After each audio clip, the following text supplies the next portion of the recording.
GBS गुलियन बॅरे syndrome ह्या आजाराबद्दल माहिती घेऊयात. GBS ही एक ऑटोइम्यून डिसऑर्डर आहे.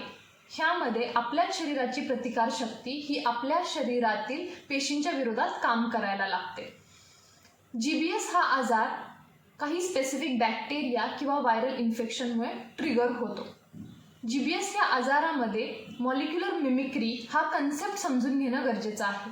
ज्या वेळेला आपल्या शरीरामध्ये कुठल्याही प्रकारचं बॅक्टेरियल किंवा व्हायरल इन्फेक्शन होतं, आपल्या शरीरामध्ये अँटीबॉडीज तयार होतात. GBS या आजारामध्ये तयार झालेल्या अँटीबॉडीज ह्या शरीरातील नसांच्या विरोधात काम करायला लागतात.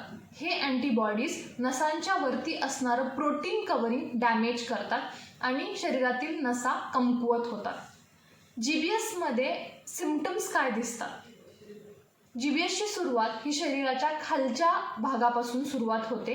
त्यामुळे तळव्यांच्या पायांचा वीकनेस, कमजोरपणा, मुंग्या येणं आणि हळूहळू पॅरालिसिस होणं हे सिम्पटम्स दिसतात.